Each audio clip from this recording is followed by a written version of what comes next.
अरे नेहा, कितना टाइम लगाती हो तुम? कम से कम आज तो जल्दी कर लेती। पता है ना, आज वो दिन है जिसका हमें सदियों से इंतज़ार है। मनीषा झुंझुलाते हुए नेहा को डांट रही थी। अरे यार, तुम तो जानती हो कि मैं कितनी भी कोशिश कर लूँ, मुझसे जल्दी नहीं उठा जाता। नेहा ने आँख घुमाते हुए कहा। अच्छा, अब जल्दी चल, वरना बस निकल जाएगी और हम इस साल भी ट्रिप का मज़ा नहीं ले पाएंगे। मनीषा ने नेहा की स्कूटी पर बैठते हुए कहा। नेहा और मनीषा दोनों बचपन की सहेलियां थीं जो साथ ही कॉलेज में पढ़ती थीं। दोनों पॉलिटिकल के तीसरे वर्ष में थीं। आज उनका ट्रिप एक जंगल में जा रहा था जहाँ पर उन्हें कुछ पौधों के रिसर्च करनी थी। थैंक गॉड बस नहीं निकली यार, वरना मैं तुझे जान से मार डालती। मनीषा के ऐसा कहने पर नेहा खिलखिलाते हुए हंस पड़ती है। बस स्टार्ट हो जाती है और साथ ही बच्चों की हुटिंग भी शुरू हो जाती है। बस अपने रास्ते पर चल पड़ती है और कुछ देर बाद बारिश की बौछारों के साथ मौसम बहुत ठंडा हो जाता है। बस में ऊंची आवाज़ में सॉन्ग चल रहे हैं और बच्चे उन गानों पर थिरक रहे हैं। मनीषा भी इन सब में शामिल थी, लेकिन नेहा अपने कानों में ईयरफोन लगा के मेलोडियस सॉन्ग सुन रही है और खिड़की के बाहर की प्रकृति का आनंद ले रही थी।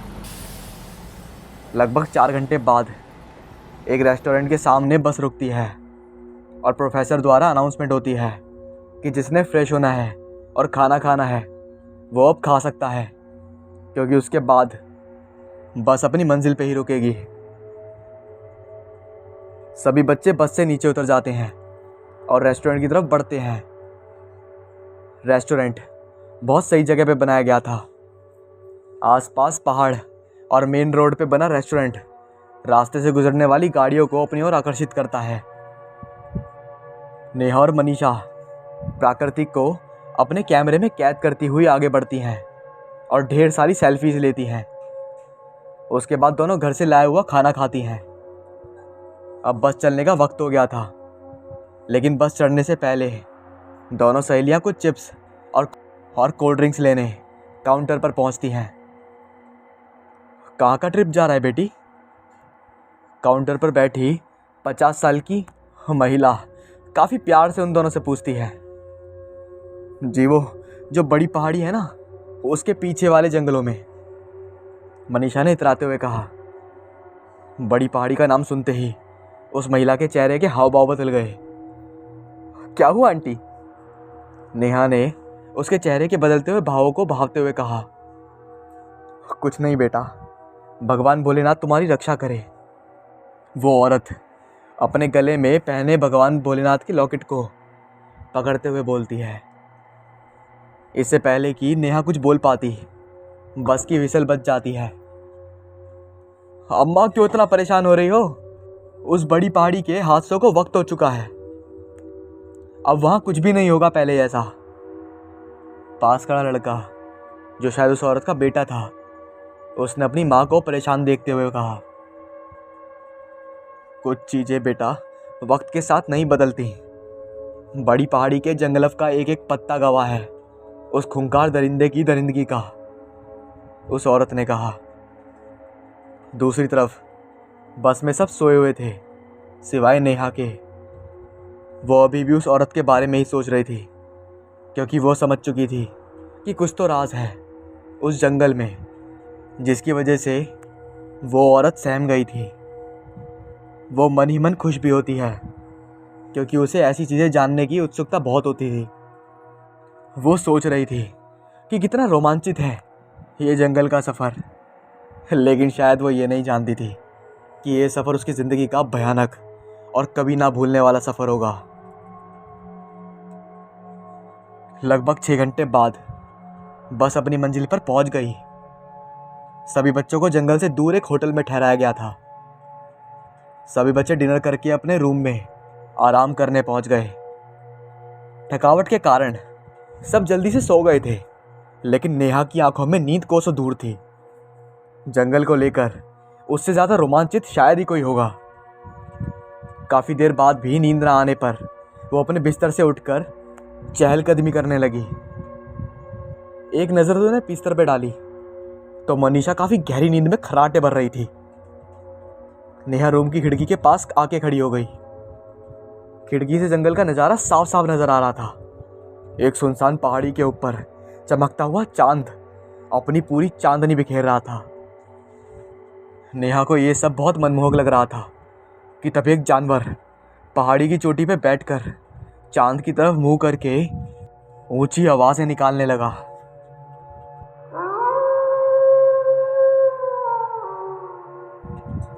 वो शायद भेड़िया था। देखते ही देखते वो एक 8 फुट लंबे आदमी में बदल गया और वहाँ से भाग गया। इतना लंबा आदमी नेहा ने अपनी ज़िंदगी में पहले कभी नहीं देखा था। ये सब देखकर वो बहुत डर गई और झट से अपने बिस्तर पे जाके लेट गई। सुबह 7 बजे। नेहा, अब तो जल्दी उठ जा यार, ये घर नहीं है तेरा। मनीषा उसे झकझोरते हुए उठा रही थी। नेहा एक जोरदार चीख मार के उठ के बैठ जाती है। मनीषा ने कहा, क्या हुआ? नेहा ने कहा, कल मैंने कुछ अजीब देखा, और इसके साथ ही वो पूरा वाकया उसे सुना देती है। अरे तूने कोई सपना देखा होगा यार, क्योंकि इतनी दूर पहाड़ी से तुझे क्या ही दिखेगा। नेहा समझ चुकी थी कि मनीषा यकीन नहीं करने वाली और वो उठ के तैयार होने लग जाती है। 10 बजे सभी बच्चे जंगल के लिए रवाना हो जाते हैं। किसी ने ध्यान दिया हो या ना दिया हो, लेकिन नेहा ये ज़रूर देखा कि रास्ते से गुजरने वाले लोग उन्हें बहुत आश्चर्यचकित होकर देख रहे थे। लगभग आधे घंटे बाद बस जंगल में पहुंच गई और अध्यापकों ने बच्चों को ज़रूरी हिदायतें देकर 4 ग्रुप में बांट दिया। मनीषा और नेहा एक ही ग्रुप में थी। सभी बच्चे जगह जगह से पौधे और फूलों को कैमरे में कैद कर रहे थे और कुछ विशेष बातें एक नोटबुक में नोट कर रहे थे। अपने काम में मग्न होकर नेहा ना जाने कब अपने ग्रुप से बिछड़ गई और रास्ता भटक गई। सुनसान जंगल जिसमें रोशनी भी ठीक ठाक नहीं आ रही थी और ऊपर से सन्नाटा। नेहा के हाथ पैर फूंकने लगे कि तभी, यहाँ अकेले क्या कर रहे हो? एक लड़के की आवाज़ सुनकर नेहा की चीख निकल गई। नेहा ने पीछे मुड़कर देखा तो एक सुंदर और सुडौल व्यक्तित्व वाला लड़का वहाँ पर खड़ा था, जो कि वेशभूषा से जंगल का ही रहने वाला लगता था। नेहा ने घबराते हुए कहा, वो मैं रास्ता भटक गई। लड़के ने कहा, चलो मैं तुम्हें छोड़ देता हूँ, ये जंगल बहुत खतरनाक है, यहाँ तुम्हें अकेले नहीं आना चाहिए। जी मेरा नाम नेहा है, मैं सत्यदेवी कॉलेज में बोटैनिकल की छात्रा हूँ। यहाँ मैं फूलों पर शोध करने आई थी और रास्ता भटक गई। नेहा ने एक सांस में ही अपना परिचय दे दिया। ये जंगल अजीब अजीब जानवरों से भरा हुआ है। यहाँ ऐसे ऐसे जानवर हैं जिसे देखकर तुम हैरान रह जाओगी। ये सुनकर नेहा को रात वाली घटना याद आ गई और वो बुरी तरह से सिहर जाती है। लो, तुम्हारी मंजिल आ गई। नेहा ने देखा कि उसके सभी दोस्त परेशान से खड़े हैं। मनीषा ने कहा, कहाँ चली गई थी? हम कितना डर गए थे। नेहा ने कहा, वो मैं रास्ता भटक गई थी और इन्होंने मुझे यहाँ तक पहुँचाया। मनीषा ने कहा, किन्होंने? यहाँ तो कोई भी नहीं है तुम्हारे अलावा। नेहा पलटकर पीछे देखती है तो वहाँ कोई भी नहीं होता। नेहा ने कहा, अरे यहीं तो था। तभी मनीषा ने उसे बीच में काटते हुए कहा, नेहा अब जल्दी चल, वरना प्रोफेसर से क्लास लग जाएगी। और सभी वापस बस के पास जाने लगते हैं। बस में जाते हुए भी नेहा उस लड़के के बारे में ही सोचती रही कि आखिर वो लड़का कहाँ गया, मेरे साथ ही तो आया था। मनीषा भाप जाती है कि नेहा कुछ परेशान सी है। मनीषा बोलती है, क्या सोच रही है नेहा? नेहा ने बताया, यार उसी लड़के के बारे में जो मुझे छोड़कर गया था, वरना इतने घने जंगल में मैं इतनी जल्दी वापस नहीं आ सकती थी। मनीषा ने कहा, अरे यार तू भी ना, ये जंगली लोग बहुत फुर्तीले होते हैं, एकदम से चला गया होगा कहीं। और वैसे भी ये लोग आम लोगों के सामने कम ही आते हैं। नेहा को उसकी बातों में कुछ तसल्ली सी हुई। सभी लोग होटल में आके खाना खा के और हंसी मजाक करते हुए सोने चले जाते हैं। अब रात को नेहा को फिर से नींद नहीं आ रही है और इधर उधर चहलकदमी करने लगती है। नेहा वापस उसी खिड़की के पास आके खड़ी हो जाती है। यहाँ से उसे बड़ी पहाड़ी का पूरा नज़ारा साफ साफ दिख रहा था। वो मनीषा को जगाने के लिए पीछे मुड़ती है, लेकिन वो तो घोड़े बेचकर सो रही थी। उसे जगाने का विचार मन से त्याग कर वो दोबारा से उसी पहाड़ी की ओर ध्यान से देखने लग जाती है। आज भी चांद अपनी चांदनी बिखेर रहा था उस पहाड़ी पर कि तभी एक जानवर उस पहाड़ी पर आया और चांद की तरफ मुंह करके ऊंची ऊंची आवाज़ें निकालने लगा। और कुछ ही देर में वो एक विकराल दानव के जैसा बन गया। उसके पूरे शरीर पर बाल थे और मुंह पे खून लगा था। न जाने कैसे नेहा ये सब इतनी दूर से भी साफ साफ देख पा रही थी। तभी उसे एक मदहोश करने वाली सुगंध आई कि नेहा सम्मोहित हो होटल से बाहर चली जाती है। जब उसका सम्मोहन टूटता है तो वो उसी काली पहाड़ी पर होती है। यहाँ पर कोई अनुष्ठान हो रहा होता है। लोग आग जलाकर अजीब सी भाषा में बुदबुदा रहे थे और आग के इर्द गिर्द चक्कर लगा रहे थे। नेहा ये सब देखकर स्तब्ध थी। वो ये सब छुपकर देखना शुरू कर देती है कि तभी वो सभी लोग चांद की तरफ मुंह करके ऊंची ऊंची आवाज़ें निकालना शुरू कर देते हैं और देखते ही देखते वो सब एक भयानक वेयरवुल्फ में बदल जाते हैं। नेहा ये सब देखकर बेहोशी के आगोश में जाना शुरू कर देती है कि तभी वो सब वेयरवुल्फ एकदम नेहा की तरफ गर्दन घुमाकर देखते हैं और उसकी तरफ बढ़ना शुरू कर देते हैं। नेहा ये सब देखकर आंखें बंद कर लेती है कि तभी शोर शुरू हो जाता है। वो आँख खोलकर देखती है तो एक बहुत हट्टा कट्टा भूरे रंग का 8 फुट का वेयरवुल्फ बाकी वेयरवुल्फ से लड़ रहा है। वो किसी भी वेयरवुल्फ को नेहा के पास आने से रोकता है। इसी के साथ वो वेयरवुल्फ भी जख्मी हो जाता है। देखते ही देखते सभी वेयरवुल्फ वहाँ से गायब हो जाते हैं और वो भूरा वेयरवुल्फ जिसने नेहा की मदद की थी, नेहा ये सब देखकर सदमे में चली जाती है कि तभी उसे पीछे से आवाज़ आती है। वो चौंक कर देखती है तो वहाँ वही लड़का खड़ा होता है जो उसे दिन में जंगल पार करवाता है।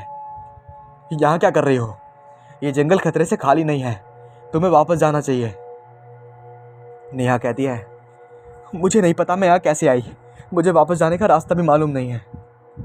लड़का कहता है, घबराओ मत, मैं तुम्हें पहुँचा दूंगा, अपनी आंखें बंद करो। नेहा आंखें बंद कर लेती है और जब आंखें खोलती है तो वो होटल में होती है और वो लड़का कहीं भी आसपास नहीं होता। नेहा के दिमाग पर अब डर हावी होता था और वो सीधे जाकर अपने बिस्तर पर लेट जाती है।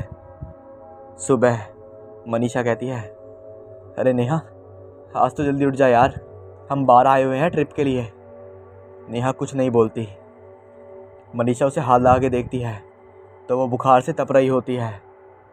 मनीषा तुरंत जाके अपने प्रोफेसर को नेहा की तबीयत के बारे में बताती है और वो लोग उसके लिए दवाइयों का प्रबंध कराते हैं। नेहा, मनीषा दोनों के दोनों वहीं रुकते हैं, लेकिन मनीषा ने उससे बार बार पूछा कि तेरे साथ कुछ हुआ है, तू बता क्या हुआ है। फिर नेहा उसे सब कुछ बताती है।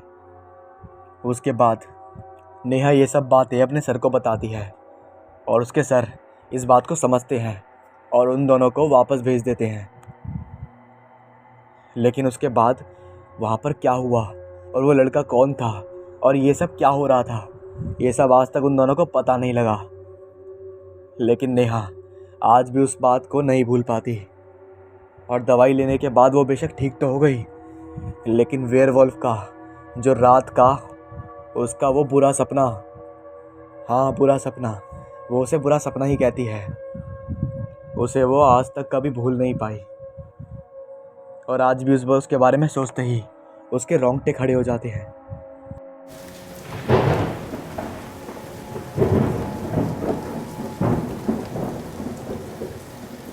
अक्सर फाटकों और ट्रेनों में काफ़ी सारी ऐसी घटनाएं होती हैं जिस पे बिलीव करना लोग बेवकूफ़ी माना करते हैं, लेकिन जिनके साथ होती है वो ये समझ सकते हैं कि वो कितना खौफनाक होता होगा। मेरे सामने भी काफ़ी सारे सब्सक्राइबर्स ने ये डिमांड करी थी कि उन्हें रेलवे या फिर ट्रक ड्राइवर के ऊपर स्टोरी चाहिए। खैर, रेलवे के ऊपर मैं कोई सच्ची कहानी ढूंढना चाहता था, क्योंकि सच बताऊं तो रेलवे की जो डरावनी कहानियाँ होती हैं उसमें मुझे भी काफ़ी इंटरेस्ट है, और उसके लिए बीच में मैंने पोल भी डाला था।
इसलिए जो ट्रेन का लोको पायलट होता है उसे अपना जिगरा और दिमाग दोनों को मजबूत रखना पड़ता है। इसके अलग ही मेरे चाचा ने मुझे एक कहानी सुनाई थी जो इससे बिल्कुल विपरीत है, जिसमें शायद लोको पायलट की एक अलग ही दुनिया देखने को मिलती है, जिसमें उन्हें काफ़ी सारी अजीबोगरीब घटनाएं देखने को मिलती हैं जो ज़्यादातर रात में होती हैं। उसी में से एक घटना मेरे चाचा जी के साथ भी हुई थी। दरअसल मेरे चाचा उस समय 29 साल के थे और उनके साथ उनका एक जूनियर पायलट भी था, जिसके साथ मिलकर वो SR-37 को हैंडल करते थे। और उस रात वो उसमें जा रहे थे कि तभी रात के करीब 2 बज रहे थे और मेरे चाचा ये देखकर हैरान थे कि एक लड़का सफ़ेद कपड़े पहने हुए ट्रेन की पटरियों के बीच आराम से लेटा हुआ था। उसकी तरफ मालगाड़ी धीमी रफ्तार से बढ़ती जा रही थी। कायदे से तो उसे अब तक वहाँ से हट जाना चाहिए था, मगर वह तो हट ही नहीं रहा था। मेरे चाचा के चिल्लाने का भी उस लड़के पर कोई असर नहीं हो रहा था। ना ट्रेन की आती आवाज़ का उस पर कोई असर पड़ रहा था। वो तो ट्रेन की पटरी पर आराम से लेटा हुआ था। मेरे चाचा ने फिर चीखते हुए कहा, अबे हट जा, तुझे मरना है क्या? मेरी ट्रेन के आगे जगह मिली थी, हट बदतमीज। लेकिन वो अभी भी नहीं हटा। तो अब परेशान होकर मेरे चाचा ने जल्दी से ट्रेन में ब्रेक लगाई। गाड़ी धीरे धीरे उसके पास पहुंचकर ही रुक गई। मेरे चाचा नीचे उतरे और उस लड़के पर बरस पड़े। हमें मरने के लिए मेरी ट्रेन मिली थी क्या? कहीं और जाके मरो तुम। वो तो मैंने देख लिया, वरना अभी तुम्हारी चटनी बन जाती। अब ये सुन, वो लड़का उठा और चाचा के गले की तरफ घूरकर देखने लगा, जहाँ बजरंगबली का लॉकेट चाचा के गले में झूल रहा था। वो ऐसे देख रहा था जैसे अभी चाचा को खा जाएगा। तभी चाचा की नज़र उसके पैरों की तरफ पड़ी तो चाचा डर गए। ये क्या? उसके पैर तो उल्टे हैं। हाथों की तरफ देखा तो नाखून किसी जानवर की तरह थे और कान थे ही नहीं। अब चाचा को समझते देर नहीं लगी कि ये इंसान नहीं, कोई भूत है। ये सब देख चाचा जल्दी से बजरंगबली का पाठ करते हुए ट्रेन में चढ़ गए और ट्रेन को स्पीड से भगाने लगे। ट्रेन को भगाते भगाते सोचने लगे, हौस तो बकीली का ये कहानी समझाते हुए चाचा ने मुझसे बोला, लोग चाहे कुछ भी कहें, लेकिन घटनाएं सबके साथ होती हैं और हमें तो आने जाने पर देखने पर मिलती है। लेकिन अब तो इन सब चीज़ों की आदत पड़ गई है, और एक छोटी सी चीज़ के लिए हम पूरे पैसेंजर की जान दांव पर नहीं डाल सकते ना।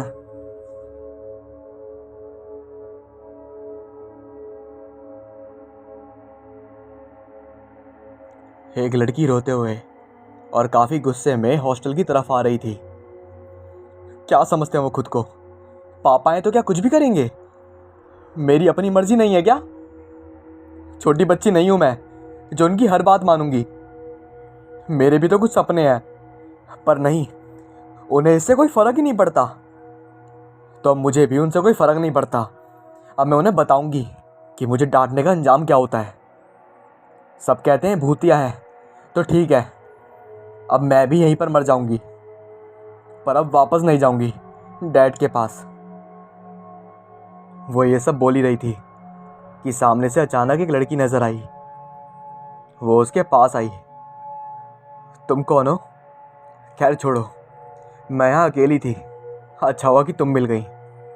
मैं यहाँ मरने आई हूँ, उसने मुंह बनाते हुए गुस्से में कहा। मरना चाहती हो? ठीक है, लेकिन अभी एक कहानी सुनोगी, मरने से पहले आखिरी बार। पर तुम हो कौन? मेरा नाम स्नेहा। और तुम्हारा?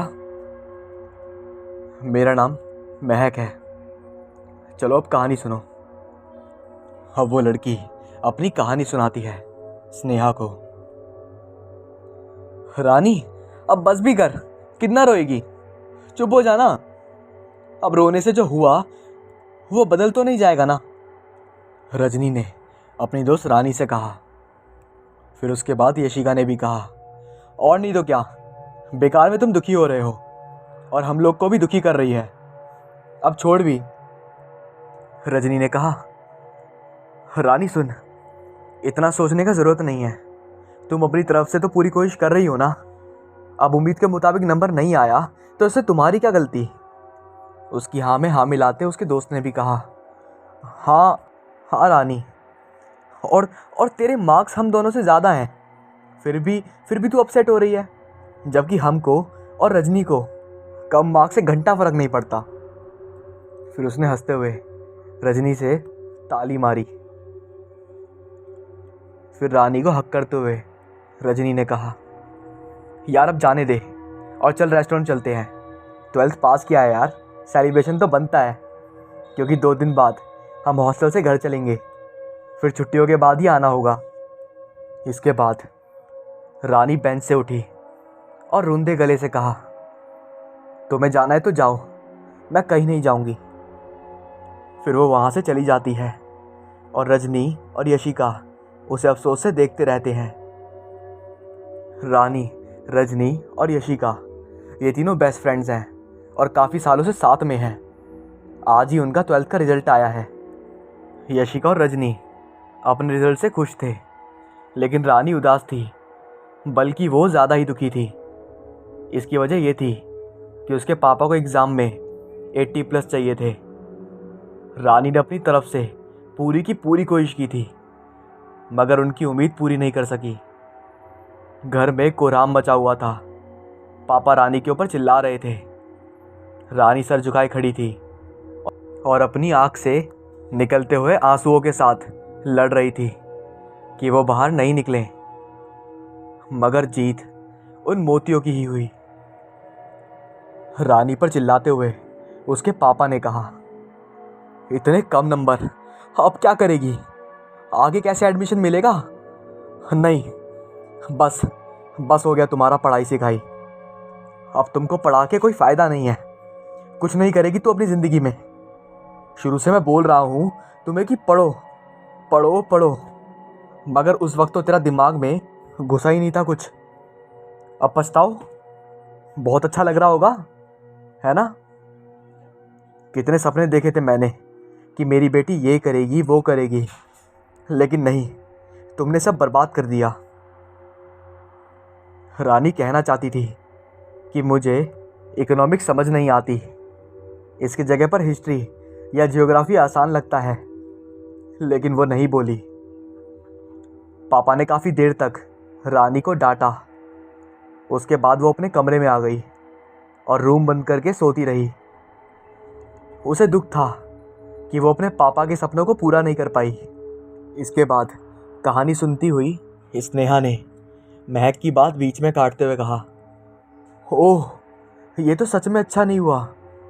और रानी के पापा, यार वो कितने बुरे हैं। उनकी बेटी सामने रो रही थी लेकिन उनको कोई फर्क नहीं पड़ा। महक ने कहा, आगे बोलूं? स्नेहा ने कहा, हाँ। रानी आगे कॉलेज में एडमिशन लेने की सोच रही थी। फॉर्म में कौन सा सब्जेक्ट लिखे, इसी कश्मकश में थी।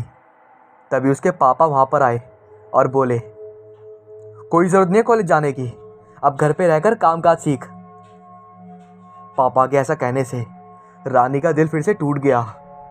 फिर भी उसने फॉर्म सबमिट कर दिया था। कुछ दिन बीत गए। एक दिन फिर दोस्तों का फ़ोन आया। रजनी कॉल पर थी। उसने कहा, रानी यार तू कहाँ है? घर जाने के बाद कॉल ही नहीं की तूने।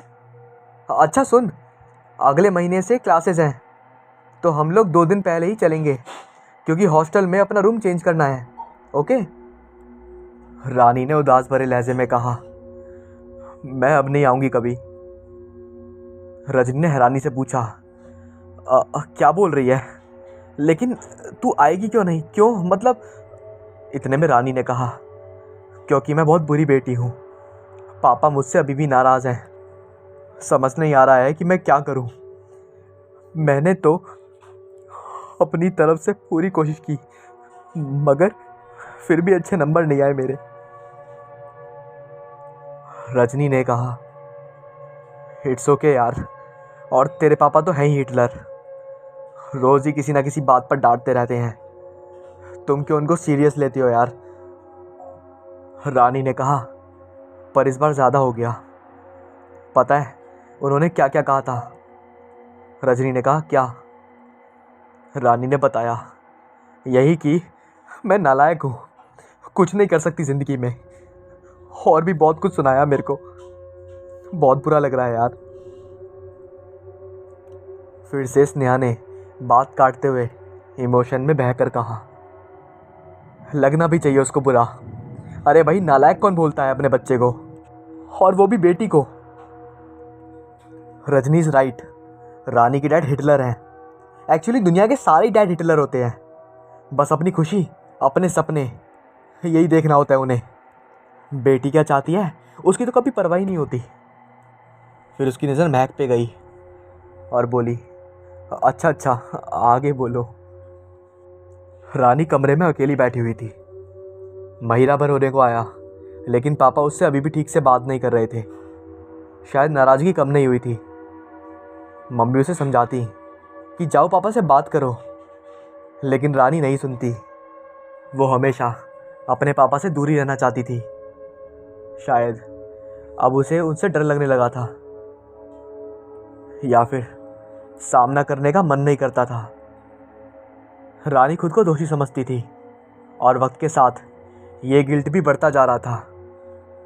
अगले दिन वो हॉस्टल वापस जाने के लिए पैकिंग कर रही थी। तभी उसकी मम्मी ने कहा, सारा सामान याद से रख ले, कुछ छूटा नहीं ना?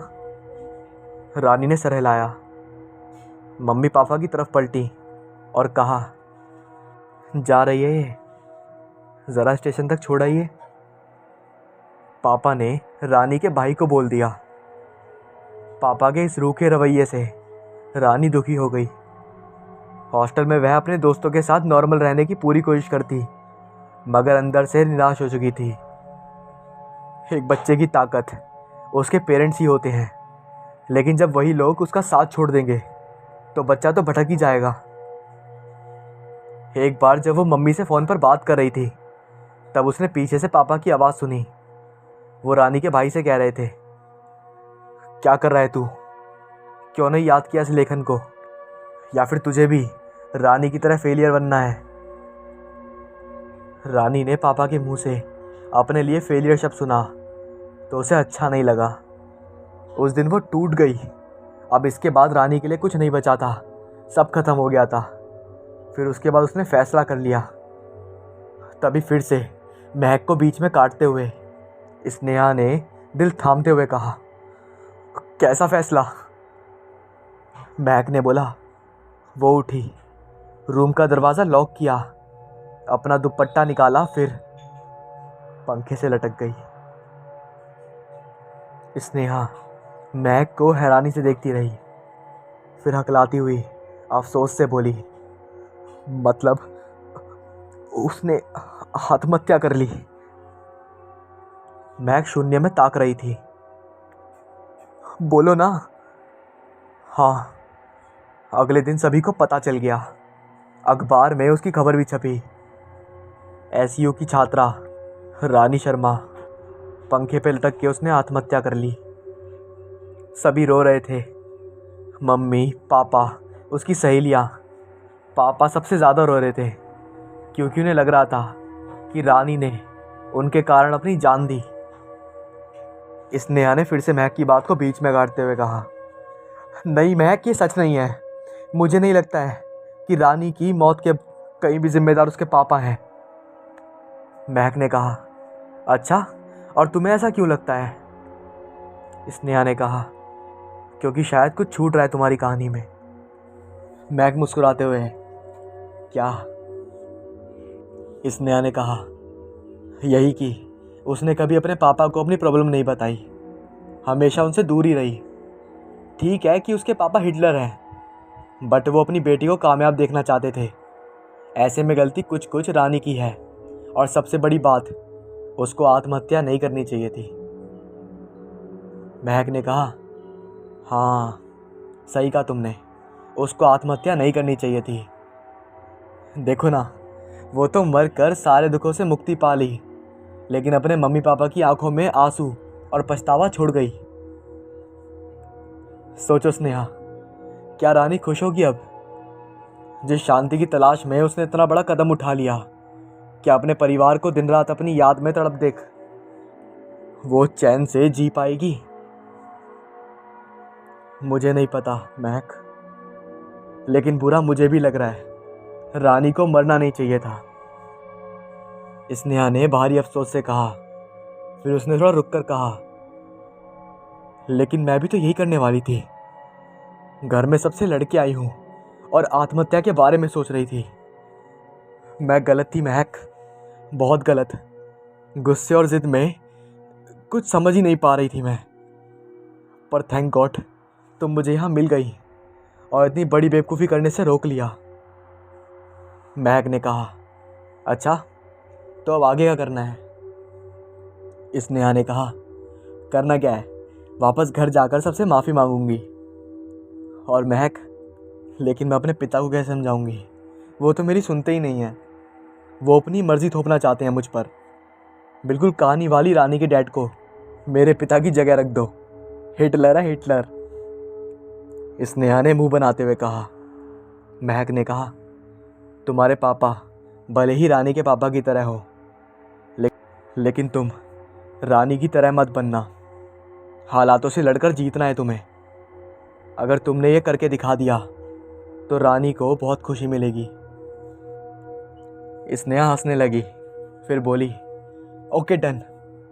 फिर वो खड़ी हुई और कमरे में घूमते हुए बोली, miss Rani, I promise you, मैं अब मरने जैसा बेकार आइडिया नहीं सोचूंगी और अपने प्रॉब्लम को फेस करूंगी, ओके? फिर ज़ोर से हंसने लगी। तुम हंस क्यों रही हो? महक ने बोला। उसके बाद स्नेहा ने बोला, अपनी बेवकूफ़ी पर। देखो तो, मैं इस रूम में बोल रही थी, पर दरअसल सब कहते हैं कि हॉस्टल के इस रूम में भूत है, पर ऐसा कुछ नहीं है। कोई भी नहीं है यहाँ पर सिवाय हम दोनों के। महक उसके पास गई, दोनों बालकनी में आ गई। पर स्नेहा, ये कहानी सच्ची है और सच में यहाँ पर रानी की आत्मा घूमती है। स्नेहा ने कहा, महक, मुझे पता है कि ये वही एसयू हॉस्टल है, पर मुझे तो अभी तक कोई भूत नहीं दिखा। महक ने कहा, अच्छा? रूम के अंदर जाते हुए, जानती हो स्नेहा, कभी कभी भूत हमारे सामने ही होता है, यहाँ तक कि हम उससे बात भी करते हैं, लेकिन उसे पहचान नहीं पाते। ये सुनते ही स्नेहा के दिमाग में कुछ खटका वो पीछे मुड़ी। वहाँ महक रहस्यमयी तरीके से मुस्कुराते हुए उसकी तरफ देख रही थी। स्नेहा घबराते हुए, देखो डराओ मत, और ऐसे क्यों देख रही हो तुम मुझे? महक ने कहा, तुम डर रही हो? स्नेहा ने कहा, ऑफ कोर्स यार, तुम इस तरह के हॉरिबल लुक्स दोगी तो कोई भी डर जाएगा। ऊपर से रात का टाइम है और मैं यहाँ अकेली हूँ यार, तो डर तो लगेगा ना। Okay okay, I am sorry, मैं मजाक कर रही थी। खैर तुमने सच कहा है कि काफ़ी रात हो गई है, इसलिए अब सो जाते हैं, कल चलेंगे यहाँ से। स्नेहा बेड पर लेटते हुए, महक सो गई क्या? महक ने कहा, नहीं, बोलो। स्नेहा ने कहा, रानी को मरना नहीं चाहिए था, अपने पापा से बात करनी चाहिए थी, मरकर क्या मिला उसे? महक ने उदासी से कहा, ठीक कहा। फिर दोनों सो गईं। सुबह की चहल पहल से उसकी नींद खुली। बाहर निकली तो सबसे पूछने लगी, तुम कल रात भर इस हॉन्टेड रूम में थी, डर नहीं लगा क्या? वो डर बिल्कुल नहीं, क्योंकि यहाँ भूत भूत नहीं है, वो सब अफवाह थी। और वैसे मैं यहाँ अकेली नहीं थी, बल्कि मेरी एक दोस्त भी थी, ये रही। अरे कहाँ चली गई वो? ओ, लगता है वो अपने घर चली गई। फिर उसके पापा वहाँ आए और अपनी बेटी को गले लगाते हुए, मेरा बच्चा, ऐसा क्यों किया? घर छोड़कर क्यों आ गई? पता है, जब मुझे पता चला कि तुम गुस्सा होकर इस भूतिया हॉस्टल में आ गई तो तब जान निकल गई थी मेरी। वो, आई एम सॉरी पापा। कोई बात नहीं, पर दोबारा ऐसा मत करना। जी, लेकिन पापा मैं कॉमर्स नहीं पढ़ना चाहती, मुझे डिज़ाइनिंग करनी है और एक फेमस डिज़ाइनर बनना है, जिससे मैं आपका नाम रोशन कर सकूं। प्लीज़ पापा। उसके पापा ने कहा, ओके बेटा, जैसा तुम चाहो वैसा करो, मेरे लिए तुमसे ज़्यादा ज़रूरी कुछ नहीं है। अब घर चलें? अब वो खुश थी, पर एक दिन रानी के बारे में सोचते हुए उस न्यूज़पेपर को निकाला जिसमें रानी की मौत की खबर थी। पढ़कर उसे बुरा लगा रानी के लिए कि तभी उसकी नज़र रानी की फ़ोटो पर गई और अखबार हाथ से छूट गया।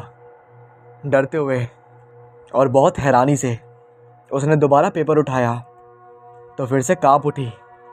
सामने रानी की तस्वीर उसे चिढ़ा रही थी। भागते हुए वापस हॉस्टल के उसी कमरे में आई और पुकारा, कहाँ हो तुम? सामने आओ। फिर एक परछाई उभरी और महक उसके सामने आ गई। हाय स्नेहा, तुम यहाँ? कहीं फिर से मरने का इरादा तो नहीं कर लिया ना? वैसे मेरी कहानी कैसी लगी? वो तो मैं बस समय काटने के लिए सुना रही थी तुम्हें। इतने में स्नेहा ने बात काटते हुए कहा कि तुम मुझे अपनी ही कहानी सुना रही थी। कहकर वो उसे गौर से देखने लगी और सामने महक जोर से हंस पड़ी। और तभी स्नेहा ने कहा, वैसे तुमने सच कहा था, कभी कभी भूत हमारे सामने होता है मगर हम उसे पहचान नहीं पाते। और प्लीज़ मुझे कुछ मत करना। महक ने कहा, डरो मत, मैं तुम्हें कुछ नहीं करूँगी, बट वादा करो कि अब तुम हमेशा हिम्मत वाली बनोगी और भविष्य में कभी मरने का नहीं सोचोगी। स्नेहा ने सर हिलाया। फिर महक ने कहा, मरकर कुछ नहीं मिलता स्नेहा, बस आत्मा बनकर भटकना पड़ता है मेरी तरह। पर अब मेरे जाने का वक्त आ चुका है। अभी तक शायद इसलिए रुकी थी कि अपनी तरह एक लड़की की मदद कर पाऊँ। अब चलती हूँ, ख्याल रखना अपना, बाय। ये कहते हुए महक उजले प्रकाश में विलीन होती गई। स्नेहा आंखों में आंसू लिए उसे अलविदा करती है, फिर चेहरे पर बड़ी सी मुस्कान और दिल में नई उमंग लिए घर की तरफ चल देती है।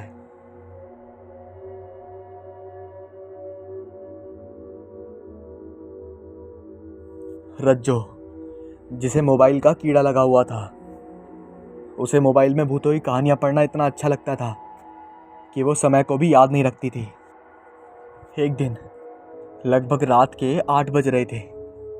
वो कब्रिस्तान गई हुई थी और वहाँ पर अपनी माँ और बहन को काफ़ी याद कर रही थी और उनके सामने रोते रोते बोलती थी कि काश या तो आप मेरे पास होते या मैं आपके पास।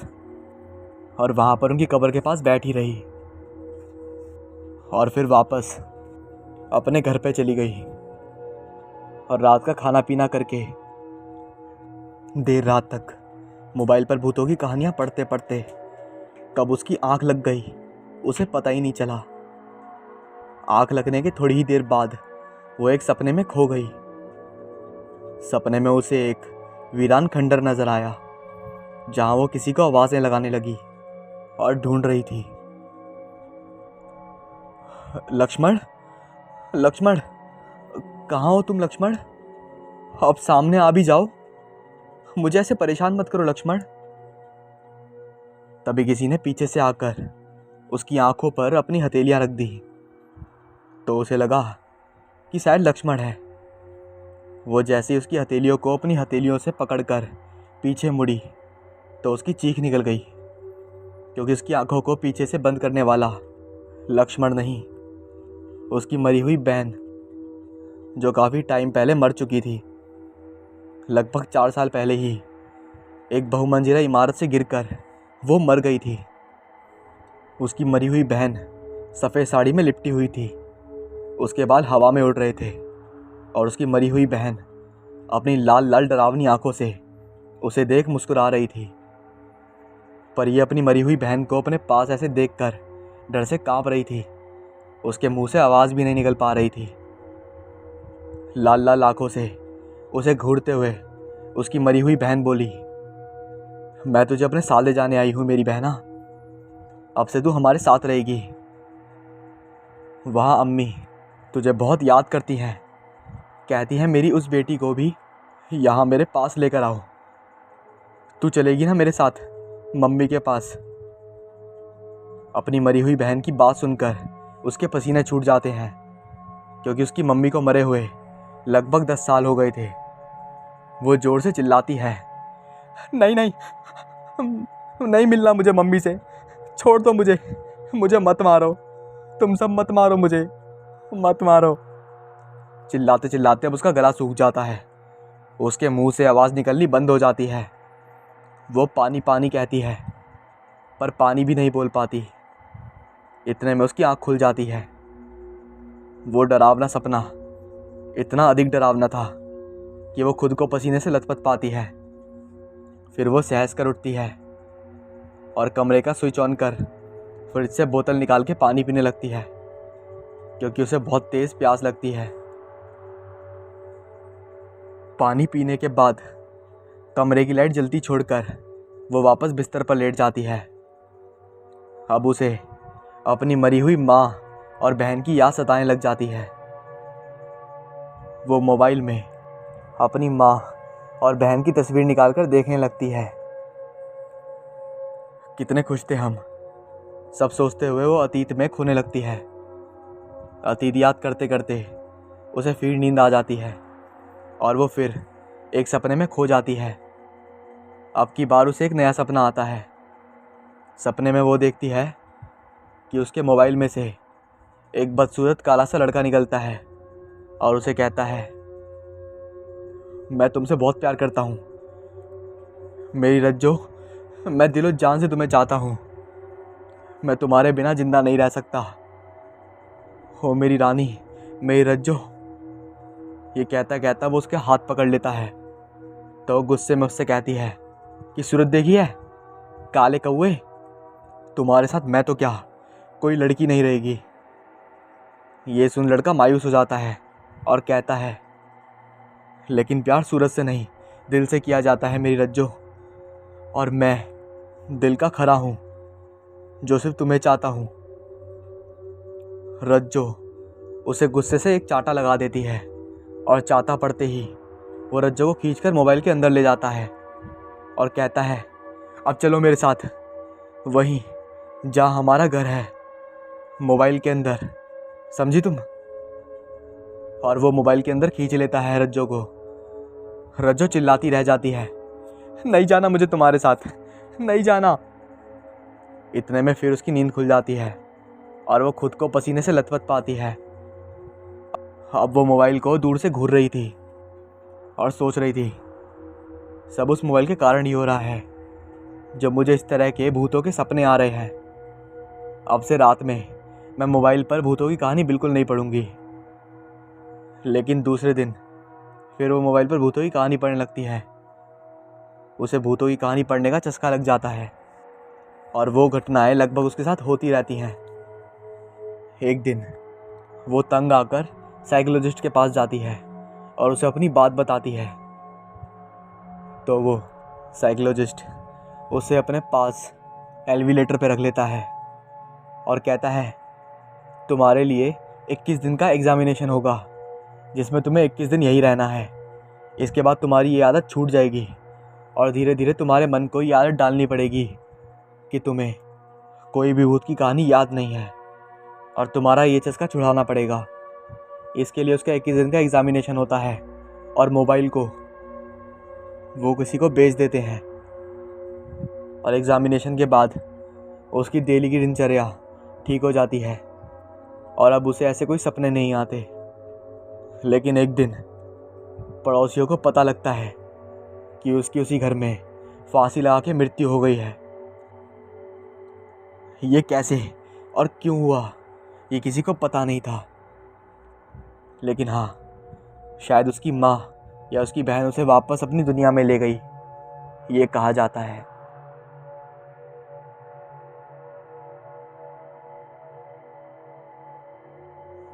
मुझे तकरीबन 7 साल हो गए हैं। मैं एक पब्लिकेशन हाउस में लेखक की हैसियत से नौकरी में आकर आज मुख्य एडिटर की पद पर कार्यरत हूँ। कहानियाँ, कविताएं मेरी ज़िंदगी के बहुत करीब हैं। शायद इसीलिए मुझे अपने काम को करते हुए समय का ज्ञात नहीं होता। लगभग मैं 7 बजे तक अपने ऑफिस के कार्यों से फारिग होकर घर के लिए रवाना हो जाता हूँ। लेकिन आज मुझे कुछ याद नहीं रहा कि समय कितनी तेज़ी से निकल रहा है। काम ख़त्म कर जब घड़ी पर नज़र डाली तो देखा बहुत ज़्यादा समय हो गया था। रात के लगभग 11 बज चुके थे। तेज़ी से ऑफिस बंद कर बस के लिए मैं भागा, शायद आखिरी बस मिल ही जाए। लेकिन कहते हैं ना, जब किस्मत ख़राब हो तो सब कुछ गलत दिशा में ही चलता है। मेरी बस रूट 80 जो आखिरी बस थी वो भी जा चुकी थी। दूसरी बस रूट 91 जिससे मुझे घर से आधे मील दूर उतरना होता है, सिर्फ वही बाकी रह गई थी। आखिर ईश्वर को धन्यवाद दिया कि एकदम समुंदर के अंदर तो नहीं छोड़ा। बस के आते ही मैं बस में चढ़ गया और जब मैंने देखा तो पीछे की तरफ सारी बस खाली थी और मैं फटाक से एक सीट पर जा बैठा। इत्मीनान से बैठने के बाद घड़ी पर नज़र डाली तो रात के लगभग 12 बज रहे थे। पड़ोस में एक लड़का बैठा था, तकरीबन 25 से 30 वर्ष के आसपास उसकी उम्र होगी। मुस्कुराता चेहरा मेरी तरफ एकाएक देखे जा रहा था। मैं भी उसकी ओर देखकर हल्के से मुस्कुरा दिया। गाड़ी जिस गति से चल रही थी, मैं सोच रहा था मुझे घर पहुंचते पहुंचते तकरीबन 2 से 3 बज जाएंगे और बिल्डिंग के मेन गेट से आना तो बिल्कुल मुश्किल है। ऐसे में मैं सुबह तक रहूँगा कहाँ। ठीक उसी समय पास बैठे हुए उस लड़के ने पूछा, आपको इस बस में पहले नहीं देखा, कहाँ जाएंगे आप? उसकी सारी बात सुनने के बाद मैंने उसकी पूरी बात का उसे उत्तर दिया। वो बोला, लास्ट स्टॉप से तो आपको और आधा घंटा पैदल चलना होगा, पर इतनी रात में अकेले जाना आपके लिए ठीक नहीं होगा। अगर आप वो चीज़ समझें तो आप मेरे साथ मेरे घर पर चलें। मैं तो अकेला रहता हूँ, आप सुबह होने पर चले जाइएगा। चाहता तो मैं भी था और आखिर में मैं उसकी बात मान भी गया और उसके साथ चल दिया। उसका घर छोटा सा था। देखकर ही महसूस होता था कि उसकी आय बहुत ज़्यादा नहीं थी। बैठकर आपस में बातें करते करते मुझे मालूम हुआ कि वो भी एक लेखक है। मैंने उसे अपनी कुछ पांडुलिपि देने के लिए कहा। उसने मुझे एक मोटी सी पांडुलिपि दी। घर जाकर जब उस पांडुलिपि को पढ़ना शुरू किया तो आंखों के सामने 2 साल पुरानी बात याद आ गई। यही इंसान मेरे ऑफिस में आया था, यही पांडुलिपि दी थी और पुस्तक छापने का अनुरोध किया था। लेकिन उस वक्त एक चर्चित लेखक की किताब छाप रहे थे, अतः हम इस लेखक को महत्व नहीं दे पाए।